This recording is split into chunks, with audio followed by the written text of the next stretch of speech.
Welcome to today's math lesson. We're looking at ratios. We're going to do a review. Ratios are easy once you get the hang of, kind of difficult to wrap your head around at the start, so we're going to actually take a couple of days to get through this. So,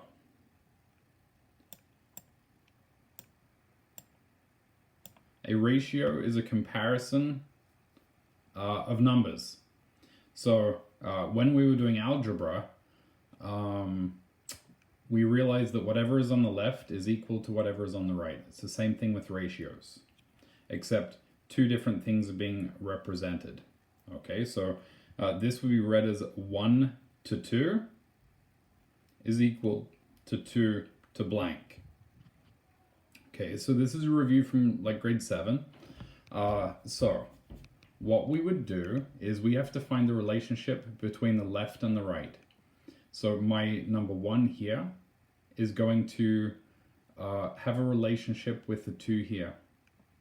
My 2 on the left hand side is going to have a relationship to that question mark on the right, and that's how a question would be set up. Okay, so when we're dealing with ratios, it is always multiplication or division, never addition or subtraction. So you'd think the easiest way to get from 1 to 2 is adding 1, but that's not how ratios work. It would have to be multiplying. Okay, so if I show you here, so to get from 1 to 2, I had to multiply by 2. So if I multiply the left of my ratios by 2, what do I do to my right? I multiply it by 2. So this would be 4. Okay, I hope that makes sense. It's good that we just finished algebra, because we realize whatever we do the left, we do the right. It's the same kind of idea. Sorry for my finger in the way. So let's take a look at another one. Maybe give it a pause, try it yourself.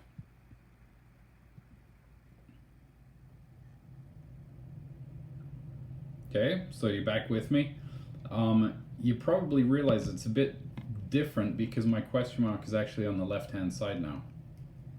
Okay, but if we understand the notion of my equality sign, my equals, we realize that whatever is on the left has to equal whatever is on the right. So basically I just have to look at which ratio I have everything that I need and go from there. So take a look.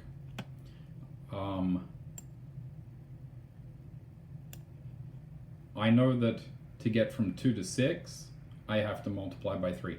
If I didn't know that, what I would have to do, I'd take, I have both left sides of my ratios. I take my bigger number and I divide it by my smaller number, and that gives me 3. Okay, this is what's called a scale factor, and that's how we figure that out. Okay, with numbers like this, a lot of you will mental math it, and that's fine.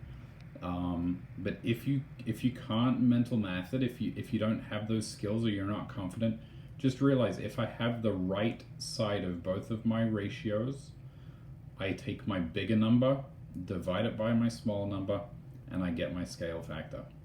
Okay, so I realized that if I multiply 2 by 3 to get 6, I multiply 3 by 3 to get 9. All right, putting the arrows actually really helps. Okay, it looks a lot easier than just math. All right, so after I show you these, pause them and give them a try. So pause now. Okay, welcome back. Let's take up our answers. So you notice on our first example, our blank is on the left. We have both numbers on the right, so that's what we're going to work with. Okay, how do I get from 5 to 15? Well, I'd multiply by 3. Okay, whatever I do to the left, to the right, I have to do to the left. Okay, so 2 to 5 is equal to 6 to 15. Okay, the second one, you might have got a little confused on because there's 3 elements. It doesn't matter if there's 2 or 3 or 100, it's the same deal. Okay, so I look for which I have left, middle, and right. Left, middle, and which numbers do I have? I have the left.